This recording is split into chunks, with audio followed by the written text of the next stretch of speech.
Vamos hoy a continuar en nuestro estudio en el libro de Josué. Hoy vamos a estar en el capítulo 8.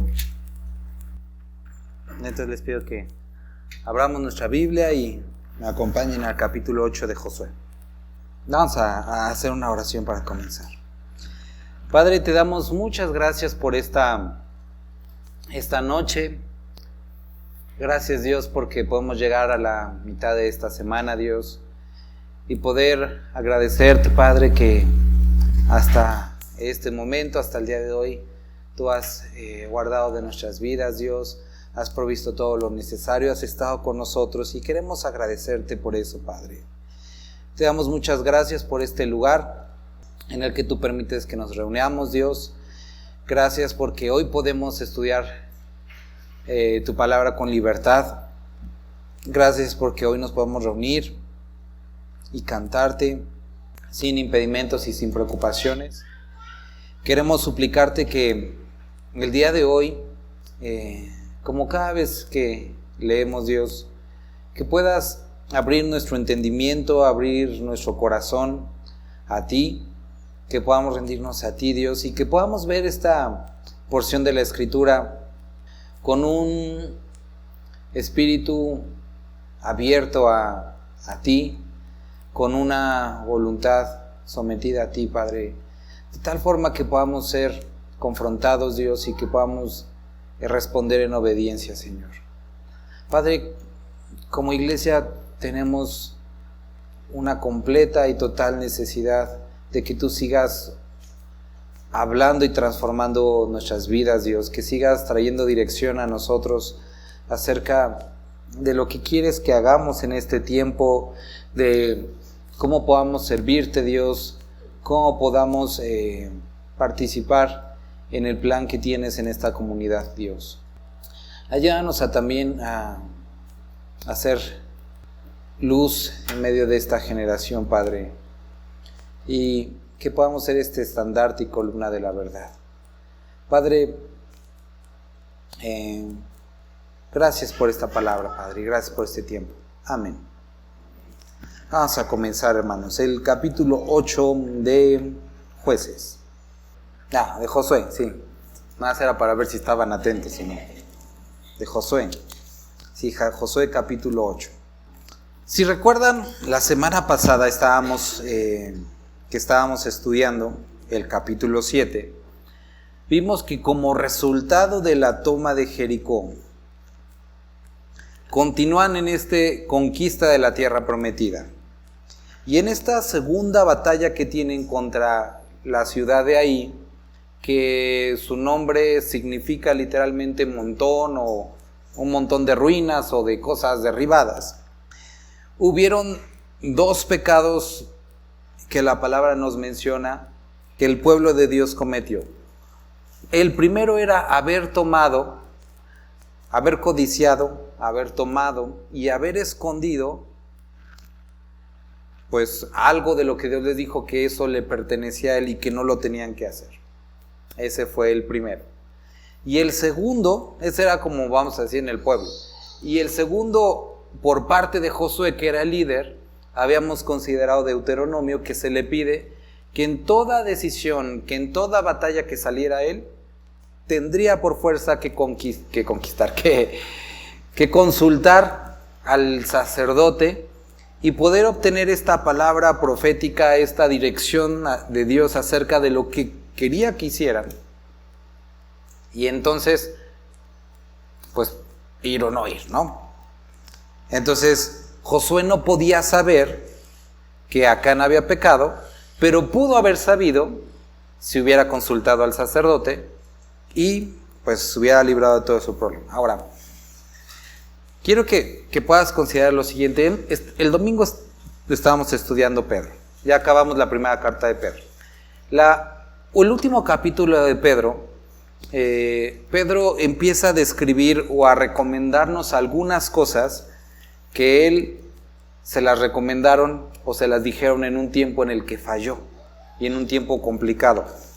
Hoy me gustaría que pudiéramos considerar una porción de lo que leímos el domingo, 1 de Pedro capítulo 5. Yo creo que Pedro en serio disfrutó repetir estas palabras y espero que el día de hoy puedas encontrar ese mismo deleite. 1 de Pedro 5, versículo 10. No sé si alguien recuerda que esto hace tiempo era una canción, ¿no? Dice: mas el Dios de toda gracia, que nos llamó a su gloria eterna en Jesucristo. Lo interesante es que la canción no trae este pedacito de después de que habéis padecido un poco de tiempo, se lo saltan y continúa: Él mismo os perfeccione, afirme, fortalezca y establezca. El que Pedro hubiera negado a Jesucristo en 3 ocasiones era una forma, un símbolo de lo que hacían los hombres casados cuando repudiaban a su contraparte.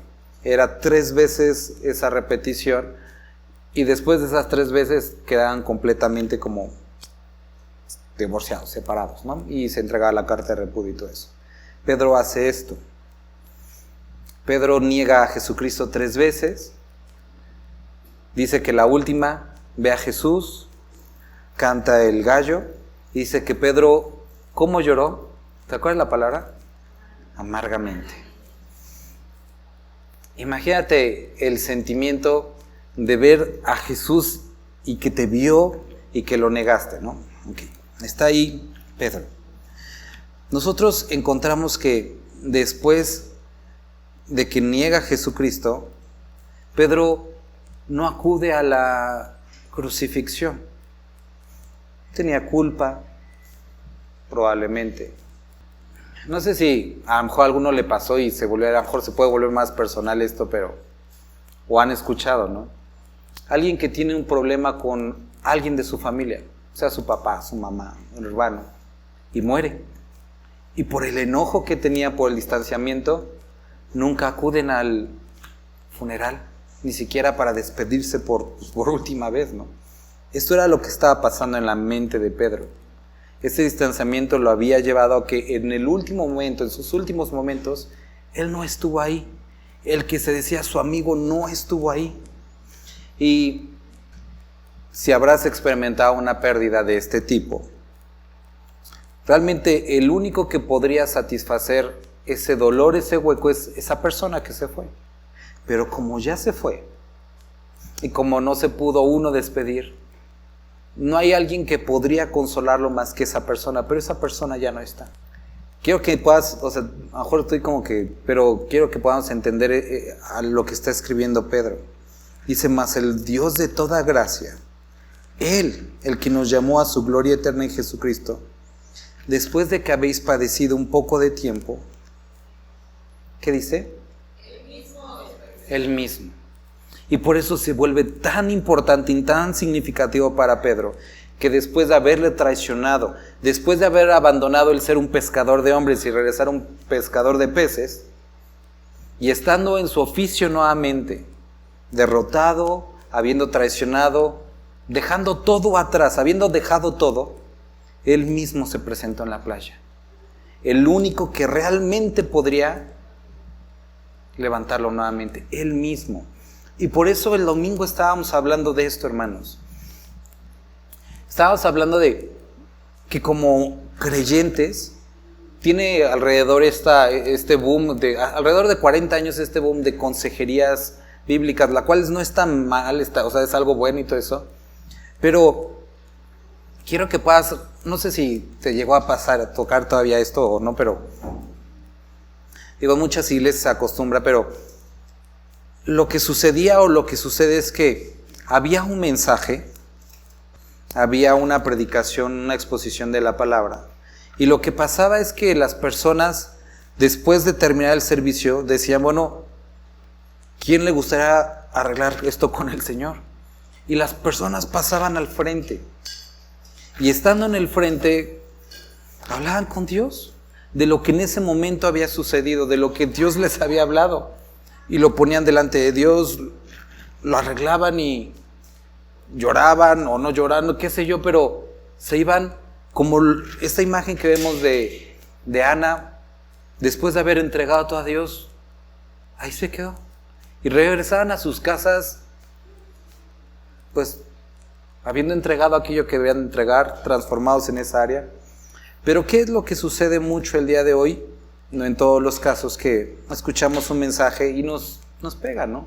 Y estamos pensando en la semana, estamos siendo confrontados, y hay dos cosas que suceden. Unos, en el mejor caso, hablan con el pastor y dicen: pastor, es que esto que habló usted me pegó mucho y me gustaría que me pudiera aconsejar acerca de esto. ¿Qué es lo que tengo que hacer? No está mal, no estoy diciendo que esté mal, pero, y digo, está la otra que sí está mal. Vemos el mensaje, lo consideramos, decimos: pues está padre, pero ya, se olvida. Y vamos de semana en semana, y a lo que quiero llegar es este punto, en el que evadimos nuestra responsabilidad y el privilegio de que Él mismo nos afirme. Que no sea un grupo de personas, un pastor, una iglesia, sino que Él mismo nos afirme. Muchos el día de hoy nos hemos privado porque da miedo esto, del estar tan solos que no haya nadie más que nos pueda afirmar que sea Él. Y muchos tienen miedo de este punto. ¿Por qué estamos viendo esto? Porque, regresando a Josué, vamos a regresar a Josué.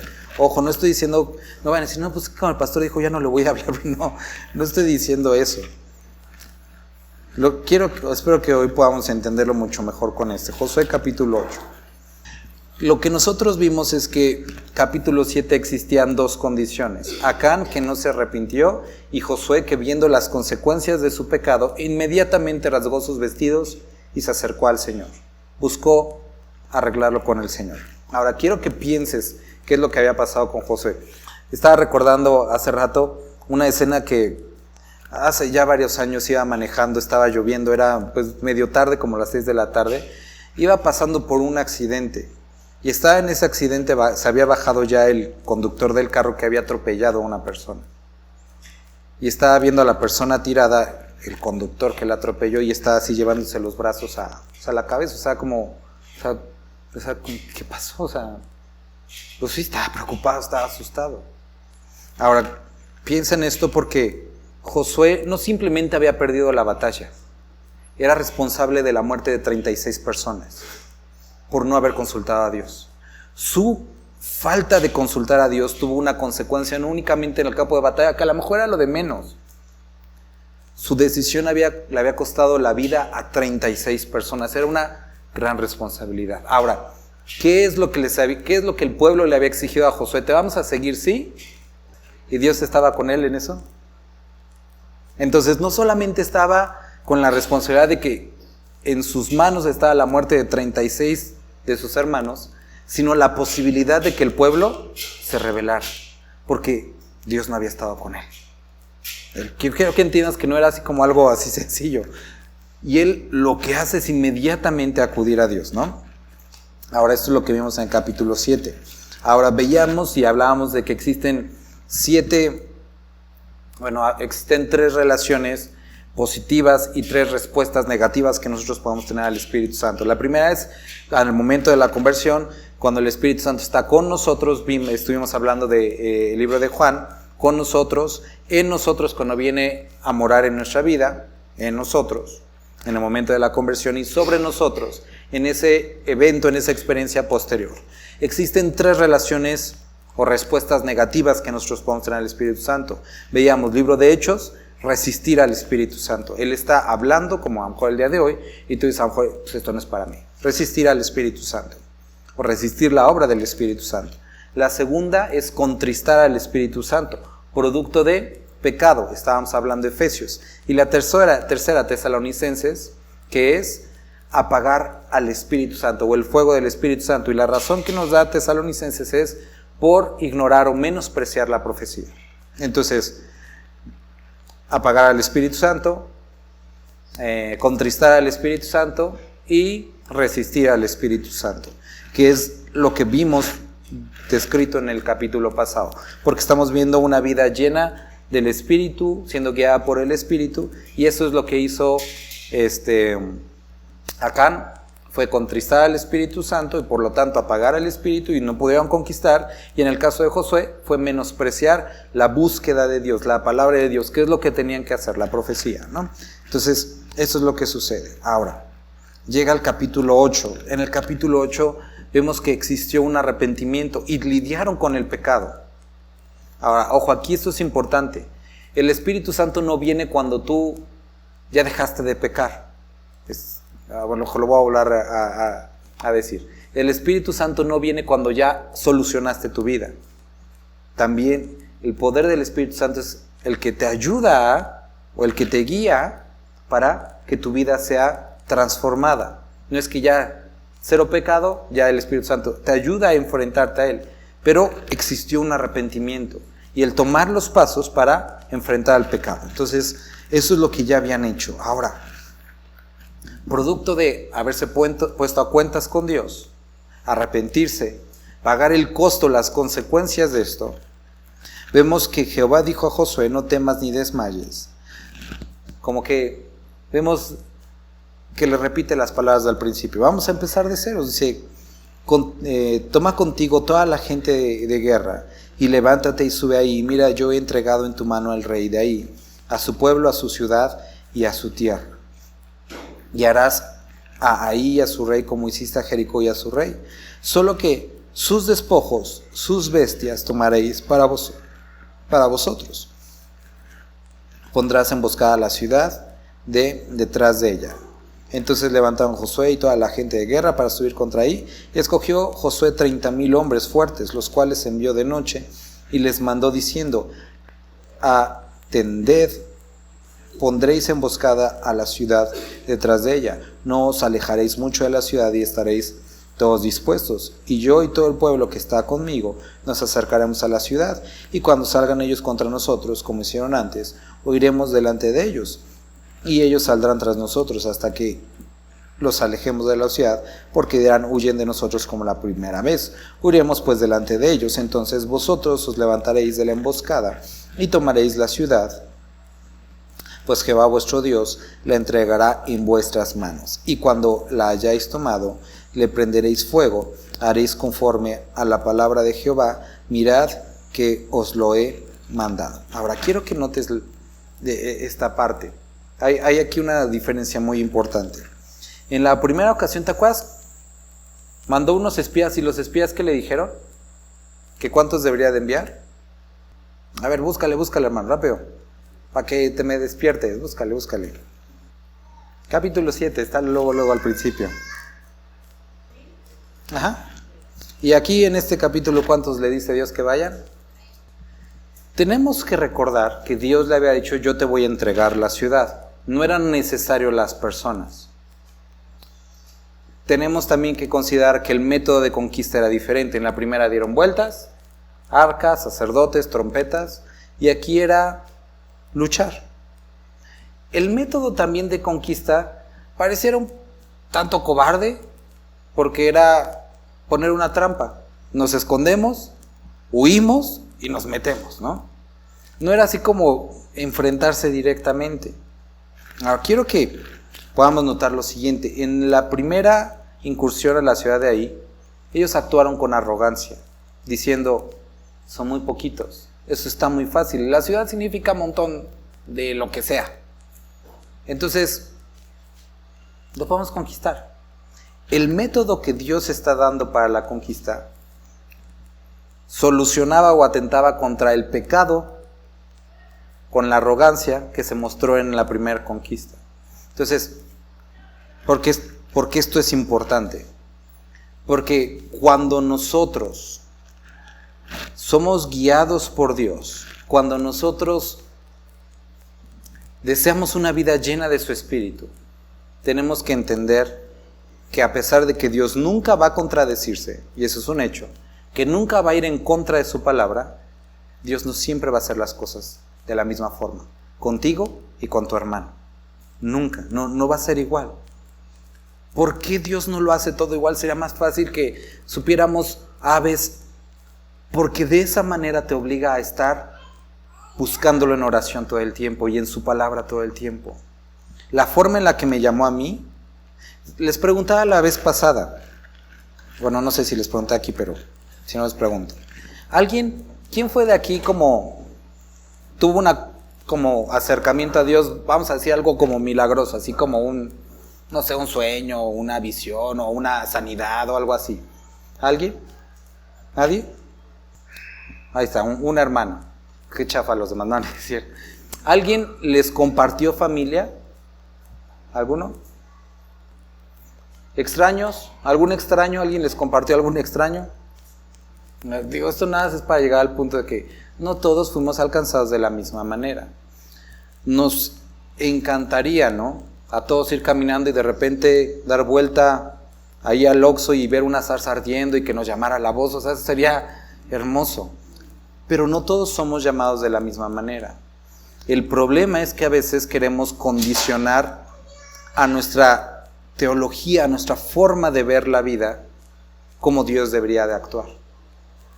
Y como iglesia, creo que es algo de lo que Dios quiere romper. Que no se trata de nuestro método, que no se trata de nuestra perspectiva de cómo debe hacer las cosas, sino estar abiertos que Dios haga las cosas como Él quiere que se hagan. Entendemos, porque tenemos tiempo estudiando la palabra, que Él no va a contradecir su escritura, eso es obvio. Pero leíamos en Pedro una palabra interesante, la multiforme gracia de Dios, que dentro de este conjunto de palabras que son vida y que son espíritu, Dios tiene una libertad para actuar como Él quiere. Y que Él no se va a limitar a lo que tu pobre mente decida que es lo correcto o lo lógico. Él puede actuar de maneras diversas. Ahora, entonces, en esta ocasión no los puso a marchar, no los puso a tocar trompetas, no los puso a enfrentarse, sino les dijo, pecaron de arrogancia la vez pasada, bueno, vamos a utilizar un método en el que tengan que salir corriendo. Y no nos gusta cuando Dios nos lleva a enfrentar las pruebas de una manera que tengamos que correr, o que tengamos que alejarnos, o que tengamos que esperar. Pero son las formas que Dios ha diseñado para atraernos. Ve el caso de Pedro que estamos hablando aquí. ¿Cuántas ocasiones sucede este evento de la pesca milagrosa? 2. En la primera, cuando eran recién convertidos, Pedro estaba ahí como que no sabía qué onda. Ve, se baja de la barca y le dice, apártate de mí porque soy hombre pecador. Y después de 3 años de estar con el Maestro, con Jesucristo, de haber tenido una revelación, de haber saber quién es Él y todo eso, tiene que volver a encontrarse con Jesús en las mismas circunstancias y ser confrontado que 3 años y estoy en el mismo lugar, en una barca, y tiene que encontrarse otra vez conmigo en el mar y decirme, ¿tienes algo que comer? Y hacerme pescar, y yo decir, ya pescamos toda la noche, y Jesús dice, ándale, vuelve a pescar, otra vez la misma. Y tiene que encontrarlo Dios en el mismo lugar. Pero Dios, como es un Dios de gracia, se acerca a Pedro de la forma en la que él puede entender y lo vuelve a llamar. Entonces, estamos aquí, en ahí, y les pone esta cosa. Ahora, siguiente cosa que quiero que notemos. A diferencia de la primera ocasión, en Jericó les dice, ahora pueden tomar de todo lo que quieran, de todos los despojos que haya, estos sí son para ustedes. Y pensamos, si tan solo acá no hubiera esperado unos cuantos días, su familia no habría muerto, Israel no hubiera fracasado, él no hubiera muerto, y posible y seguramente hubiera obtenido mucho más de lo que quiso esconder. Pero al tomar algo fuera del tiempo que Dios había diseñado, lo llevó a no poder disfrutarlo, sino que esto, lejos de ser una bendición, se convirtiera en una maldición para su vida. Y esto sigue siendo real el día de hoy. Digo, esto lo podemos ver en el matrimonio. En el matrimonio las relaciones Dios las diseñó no afuera, sino dentro. Y en un mismo acto, pero fuera de lo establecido por Dios, no es una bendición, sino es una maldición para nuestra vida. Es una vergüenza para nuestra vida. Entonces, como creyentes debemos de considerar esto, hermanos. Podemos hacer algo, buscar tomar algo por la fuerza, pero fuera de los límites de lo que Dios ha diseñado de su tiempo, puede no ser una bendición. Ahí está el ejemplo de Abraham.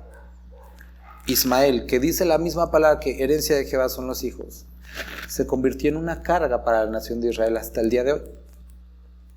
Un mismo acto, en un tiempo diferente, y que necesitamos preguntarnos y necesitamos considerar si estamos siendo pacientes, sabiendo esperar.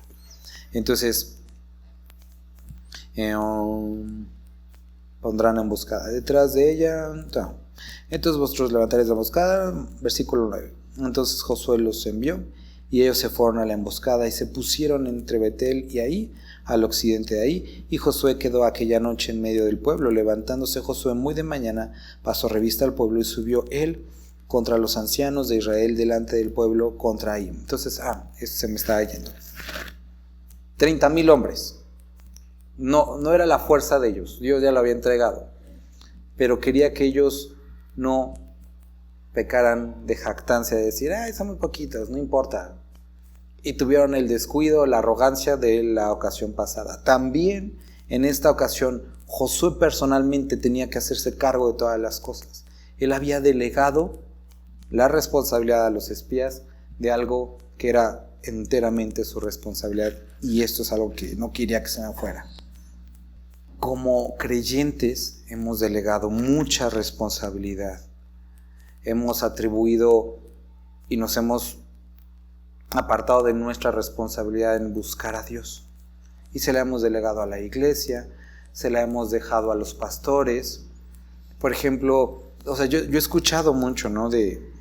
Pues es que los maestros deberían de enseñarles más Biblia a los niños, porque pues mi hijo ya me reclamaron en la escuela, como si fuera la responsabilidad de discipular a los niños la de la iglesia o la de los maestros de niños, cuando es enteramente la responsabilidad de los padres.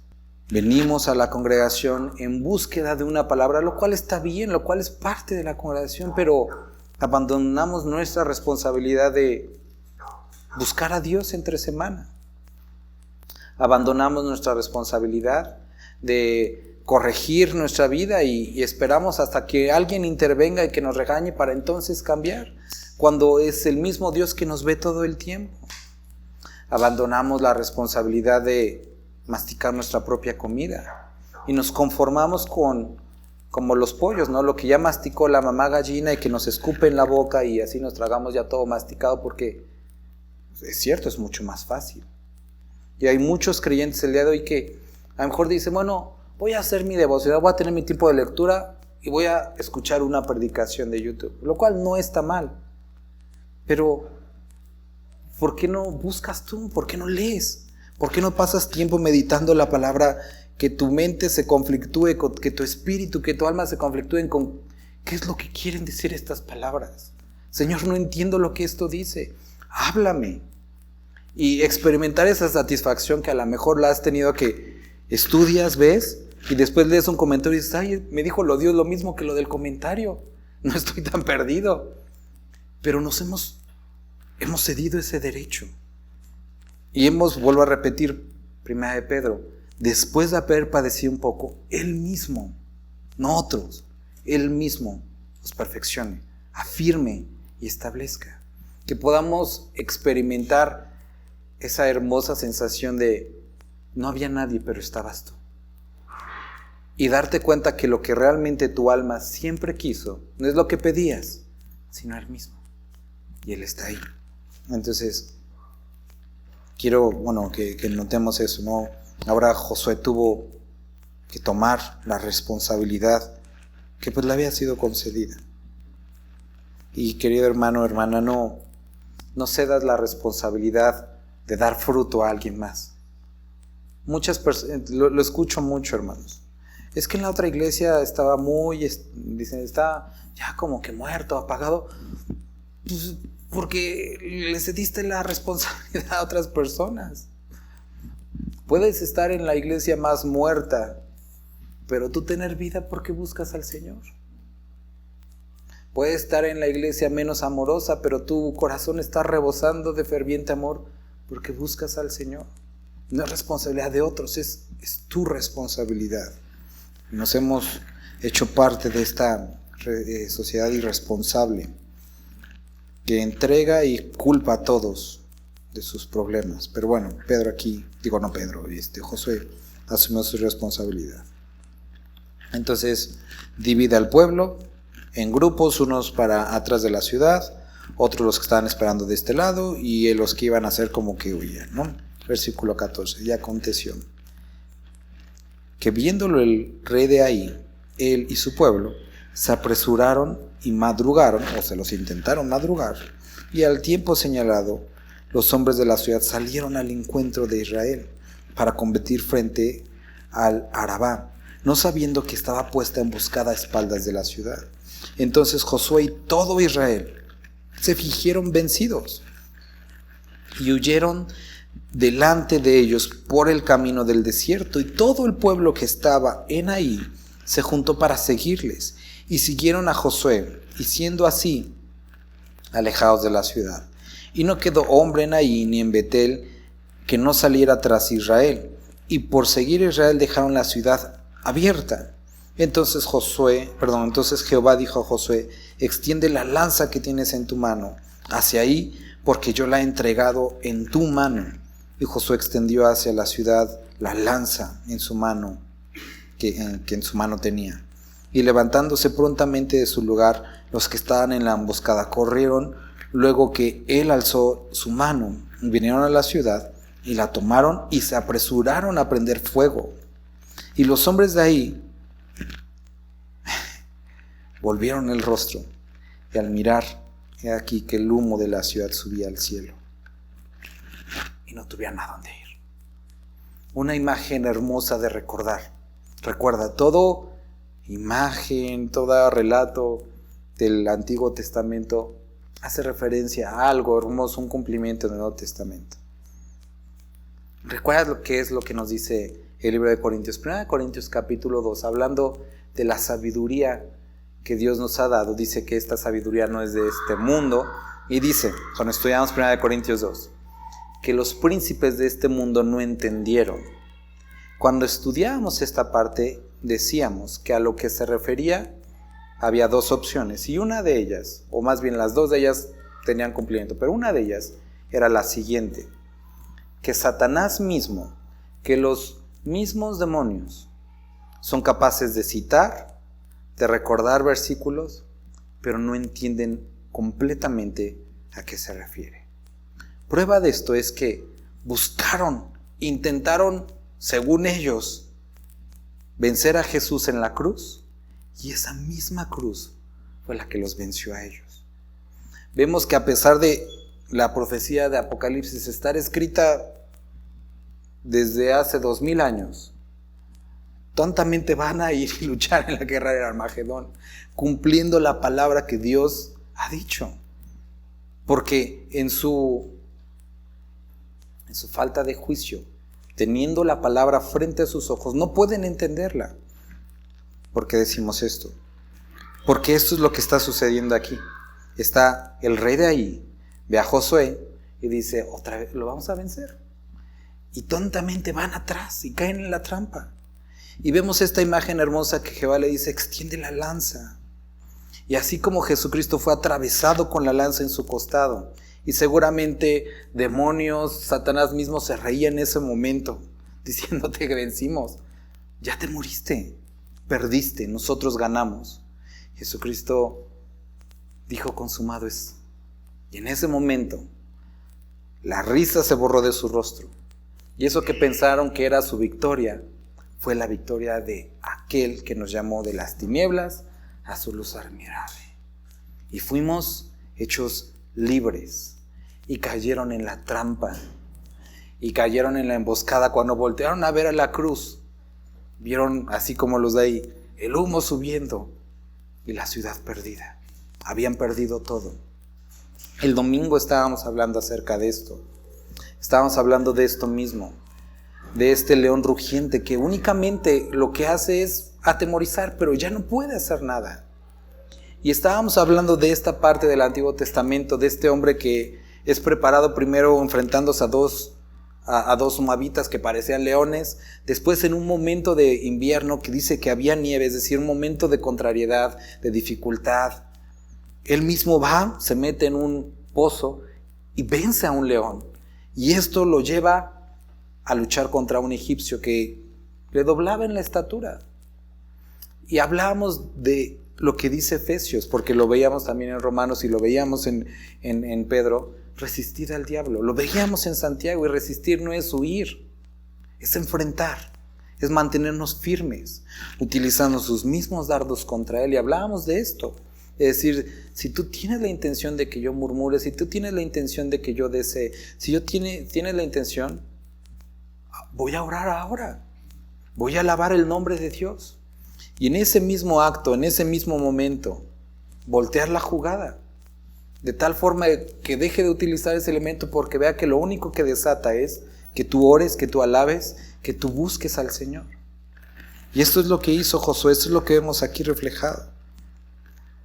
Eso que en un momento los venció, ahora fue utilizado en su contra. Entonces,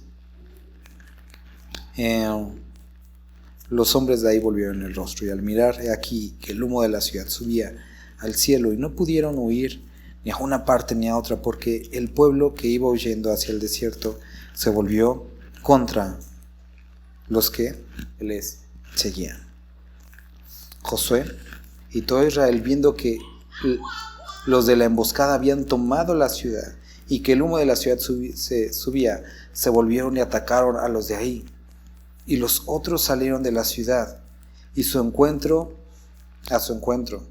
y así fueron encerrados en medio de Israel, los unos por un lado y los otros por el otro, y los hirieron hasta que no quedó ninguno de ellos que escapase. Recuerdo mucho una predicación del pastor Jaime, hace ya varios años. Estábamos varios pastores, y él dijo algo que se me quedó muy grabado, algo bonito, que desde que él llegó a México, hace más de 30 años, que se reunieron él y un grupo de pastores a orar por México, orar porque Dios trajera el evangelio que transformaba personas. Y era un grupo de 3, 4 personas, no había iglesias Calvary, no había nada. Pero él decía que por lo que habían orado es: despoja a este país, despójalo de sus artistas, de sus políticos, de las personas importantes, y tráelos a tu gloria. Y estuvieron orando por eso durante años. Y en esa misma reunión, me acuerdo que el pastor Jaime estaba llorando, estaba Fermín, estaban otros hermanos estaban los hermanos de Torrefuerte, que ahora son pastores, estaban otros que habían sido artistas, políticos, que ahora estaban en el evangelio, y decía: ustedes son el despojo de Dios en este país. Y esto es algo que creo que nosotros deberíamos de considerar, que muchos de nosotros somos el resultado de años de oración de otras personas, del sufrimiento, de la tribulación, de la paciencia de muchos que estuvieron orando por nuestra ciudad, por nosotros mismos. Y que tenemos que ver que Dios cumple sus promesas. Ahora, el enemigo a lo largo de estos meses, de estos años, ha atacado la iglesia, ha atacado a las familias, y algunos han salido, algunos han regresado a su vida pasada. ¿Y qué pasa? ¿Y qué vamos a hacer? Vamos a orar por esto. Si el enemigo se llevó a 2, 3 personas, vamos a pedirle a Dios que lo despoje. Que por cada persona que sea atribulada, que por cada persona que sea tentada, que despoje al enemigo de 20 personas para su gloria. Y si ha decidido, creo que lo entendemos no nada más por ahorita, sino porque es lo que ha decidido el enemigo, hacer guerra a la iglesia, recordarle que las puertas del Hades no van a prevalecer contra ella. y que se van a caer. Y que vamos a ver cómo va a ser despojado de personas en esta ciudad, en esta comunidad, para su gloria, no para nuestra gloria, pero para su gloria. Y que vamos a darnos la vuelta, no vamos a huir, y que vamos a regresar y vamos a embestir con todo, porque no por nuestra fuerza, claro está, sino porque Él ha vencido. Y esto es lo que Él ha dicho: yo he vencido. Entonces, porque Josué no retiró su mano que había extendido con la lanza hasta que hubo destruido por completo a todos los moradores de ahí. Y yo creo que estaba recordando la escena en la que Moisés estaba con su vara en el monte y él mismo estaba abajo en el valle luchando, y él volteó a ver a Moisés con sus manos alzadas y pudo y venció. Y cuando estábamos estudiando eso, hablábamos de que existía en este relato dos escenarios: el monte de la intercesión y el valle de la lucha, de la batalla, ¿no? Y era importante uno y otro cuando nosotros luchábamos, y era la espada de la palabra de Dios, pero también el lugar donde se oraba porque esto estuviera sucediendo. Y como iglesia hemos buscado tener estos dos frentes: tiempos de oración y tiempos como hoy de exposición de la palabra, para que la palabra sea sembrada en nuestros corazones y podamos luchar con ella, pero también que tengamos momentos de estar intercediendo por nuestros hermanos. Ahora, veíamos y hablábamos de esto, que cuando Josué volteaba a ver hacia arriba, lo que él veía era un hombre con sus manos así, pues la vara, ¿no? Haciendo una imagen, un recordatorio de la cruz.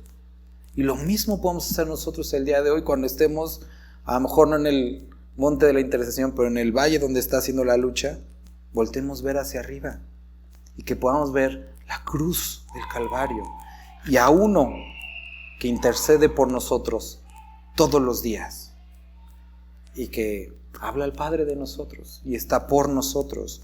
Entonces no bajó las manos y dice: y Josué quemó ahí y lo redujo a un montón de escombros, asolada para siempre hasta hoy.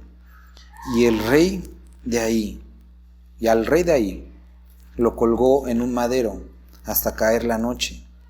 Y cuando el sol se puso, mandó Josué que quitase del madero su cuerpo y lo echase a la puerta de la ciudad. Y levantaron sobre él un gran montón de piedra que permanece hasta hoy. ¿Recuerdas qué es lo que se dice de las personas que eran colgadas de un madero? Malditos. Eso es lo que estaba tratando de que esta generación y nosotros nos grabáramos. Esto, hermanos, el enemigo quiere hacernos tontamente creer que puede hacer algo a la iglesia. Pero nosotros tenemos que recordar y entender, esto lo sabe y a veces quiere hacernos olvidarlo, que Él está maldito. Y que no va a haber guerra contra la iglesia que pueda ganar. Batallas, problemas que pueda ocasionar, por supuesto, pero hemos sido hechos salvos y esa es la victoria final.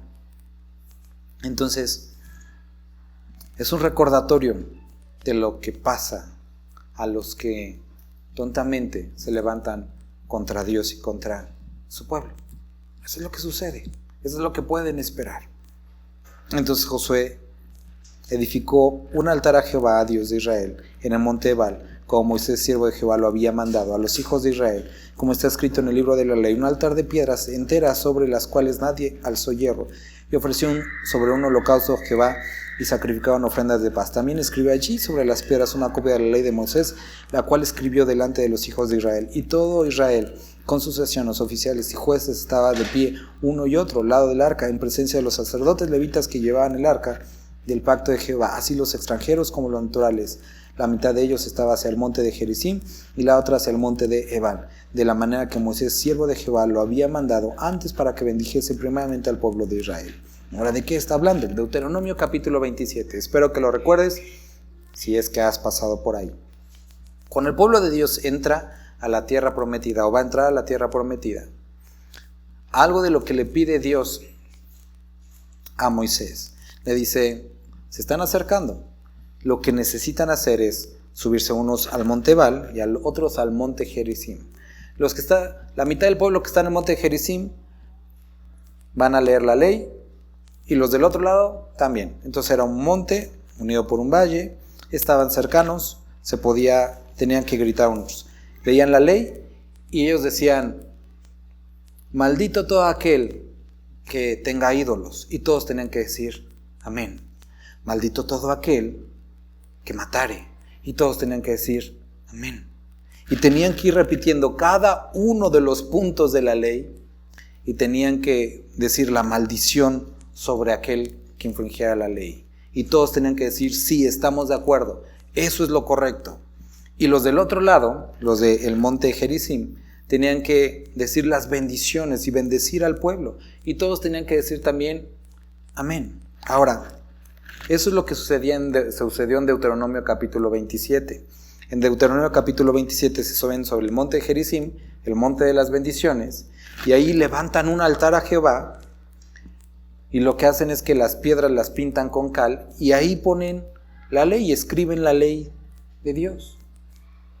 Entonces escriben la ley de Dios y en el otro lado era el monte de las maldiciones, que era el monte Ebal. Ahora, en esta ocasión, lo que sucede es que ese que había sido anteriormente el monte de las maldiciones, ahora ellos suben y levantan un altar sobre este lugar. Y sobre ese altar, las piedras no las pican ni hacen nada así, sino que las acomodan, las ponen piedras enteras, como había mandado Moisés, como había mandado Dios. Y ahora leen la ley de Dios nuevamente en este lugar y ofrecen holocausto al Señor. ¿Qué significa esto? Vamos a 1 de Pedro. Ya vamos a terminar, hermanos. Demos unos minutitos más. Y que no les gane el cansancio. Esto es algo importante, porque estamos hablando de una vida llena del Espíritu. Del versículo 5. Dice: igualmente jóvenes, estad sujetos a los ancianos, y a todos sumisos unos a otros, revestidos de humildad, porque Dios resiste a los soberbios y da gracia a los humildes. Versículo 6. Humillaos pues bajo la poderosa mano de Dios, para que Él os exalte cuando fuere tiempo, echando toda vuestra ansiedad sobre Él, porque Él tiene cuidado de vosotros. Sed sobrios y velad, porque vuestro adversario el diablo, como león rugiente, anda alrededor buscando a quien devorar, al cual resistid firmes en la fe, sabiendo que los mismos padecimientos se van cumpliendo en vuestros hermanos en todo el mundo. Vamos a Josué, no pierdan Pedro. Josué capítulo 1, versículo 8. Nunca se apartará de tu boca este libro de la ley, sino que de día y de noche meditarás en él, para que guardes y hagas conforme a todo lo que en él está escrito, porque entonces harás prosperar tu camino y todo te saldrá bien. El domingo, que vamos a llegar a la segunda carta de Pedro, capítulo 1 va a hablar acerca de la profecía. Y capítulo 2 va a hablar acerca de los falsos maestros y falsos profetas. Ahora, este libro que estamos leyendo describe una vida llena del Espíritu Santo, llena de frutos, llena de eventos en las que podemos ver a Dios actuar de manera confrontante, diferente, etc. Pero este capítulo acaba recordando algo sumamente importante. El pueblo se extravió, el pueblo perdió la capacidad de vencer, el pueblo se apartó de Jehová por haber olvidado su ley. Esto es algo muy importante, hermanos. En serio, esto tenemos que grabárnoslo, porque es importante, es hermoso cuando nosotros vemos, por ejemplo, una derrota, transportándolo al día de hoy, o sea, cuando podemos, no sé, alabar y experimentar su presencia, sentir su espíritu sobre nosotros, que hagamos un evento y 20,000 personas vengan al conocimiento del Señor, que podamos orar por alguien y sea sanado, que podamos decir una profecía, es exactamente lo que la persona necesitaba. Todo eso es como algo que desborda en nosotros, nos da alegría. Pero si una congregación se aparta, a pesar de todo esto, de la palabra, todo esto se pierde y carece de sentido y de propósito. Porque ¿de qué sirve que traigamos a 30,000 personas a la congregación si los vamos a nutrir con basura? ¿De qué sirve que una persona sea sanada si su corazón no ha sido sanado de pecado? ¿De qué sirve que hablemos exactamente lo que la persona necesitaba escuchar si después vamos a seguir hablando mentiras? Y eso es con lo que este capítulo quiere terminar, la preeminencia de la palabra. Ahora, quiero que veas que suben a ese monte donde anteriormente había habido maldición. Y eso de alguna forma somos nosotros, un lugar sobre el cual se había adorado, sobre el cual habíamos sido utilizado para Satanás. Y cuando nosotros vemos el libro de Corintios, cuando nosotros vimos Hebreos, cuando nosotros vimos Santiago, nos recuerda todo esto, que si anteriormente Colosenses, nuestros miembros, nuestra vida había sido utilizado para el pecado, que ahora ya no se utilice para eso, que ahora se utilice para dar gloria al Señor. Y entonces sobre este monte, que anteriormente había sido de las maldiciones, ahora es levantado un altar en el que ahora se adora al Señor, como nosotros, que ahora somos templo del Espíritu Santo, y sobre el cual se adora a su nombre. Somos ese altar, somos ese lugar sobre el cual es invocado su nombre. Pero sobre este altar, sobre este templo, debe de estar, así como en ese grabado, los mandamientos y las leyes de Dios, los cuales podrían decir, bueno, es que si estamos hablando del Espíritu, ¿por qué no hablamos? Hermano, dice que sus palabras son vida y son espíritu. Y la palabra de Dios no está separada de ninguna forma de cualquiera de las manifestaciones, de los dones, de las operaciones del Espíritu. Están unidas una con otra. Y no puede haber manifestación apartada de la palabra, y no puede haber palabra apartada del poder de Dios. Una con otra están completamente ligadas, porque dice, el verbo era Dios, y en el verbo estaba, en él estaba la vida. Entonces, tenemos que forzosamente, cuando terminamos este capítulo, recordar esto, que el porqué de su apartamiento, de su caída, fue apartarse de la palabra de Dios. Ahora, termina este capítulo así. Capítulo 8, 34. Después de esto, leyó todas las palabras de la ley, las bendiciones y las maldiciones, conforme a todo lo que está escrito en el libro de la ley. Y este es uno de los porqués. Yo tengo la necesidad impuesta por Dios.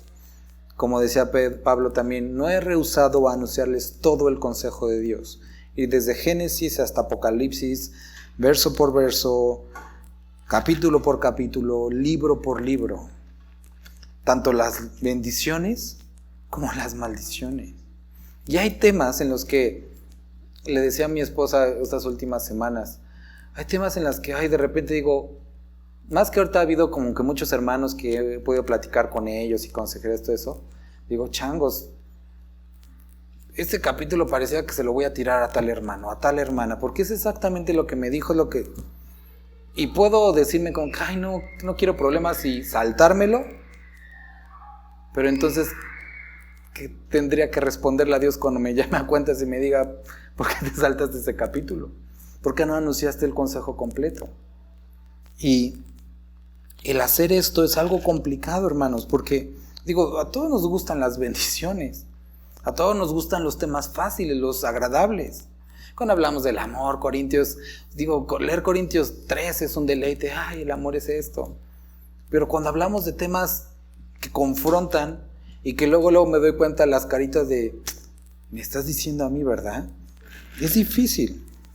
Y bueno, esta es una de las ventajas de poder compartir de esta forma. Empezamos un libro y lo terminamos porque no hay mensaje preparado para nadie, es el que tocó, y si te tocó, qué bueno. Y no quiero nunca sentirme, y aunque me sienta, pues da igual, comprometido con nadie a no decir algo, por decir, bueno, es que como hablamos de esto no lo voy a decir. No lo voy a hacer. Y si algún día te toca, querido hermano o hermana, sorry. Bueno, no sorry. Qué bueno. Entonces, leyeron todo, bendiciones y maldiciones. Sé que ya dije que vamos a terminar, pero sí, ya vamos a terminar grande, amplio. Dice Josué, no hubo palabra alguna en cuanto a todo lo que mandó Moisés que Josué no hiciese leer delante de toda la congregación de Israel. Checa. Y de las mujeres, y de los niños, y de los extranjeros que moraban entre ellos. Es decir, junto a toda la congregación. Y todos escucharon las palabras que tenían que decirse. Hoy pensaba en esto. A mi hijo últimamente, ¿no? Porque le gusta, le hemos puesto muchas canciones y muchos programas de dinosaurios. ¿Y qué hace? Se la pasa gruñendo por todas partes. Obvio, si a la generación, y lo podemos ver de hoy, les dices que provienen o descienden o evolucionaron de un animal, se van a comportar como animales. Y eso es lo que vemos el día de hoy. A una sociedad que se comporta como animales. Porque eso es lo que les han enseñado. ¿Qué otra cosa podríamos esperar? A mi hijo le pongo canciones de dinosaurios y se la pasa gruñendo. Pues sí. Pero si a nuestros hijos, si a nosotros mismos les enseñamos la palabra de Dios, entonces van a ser conformados a su imagen. Esto es lo que necesitamos. Y por eso el domingo les decía a los hermanos, yo tengo el deseo, y por eso decimos que cuando tomamos la cena del Señor, puedan escuchar a nuestros pequeños, puedan ver, puedan tener el testimonio de qué es lo que sucedió.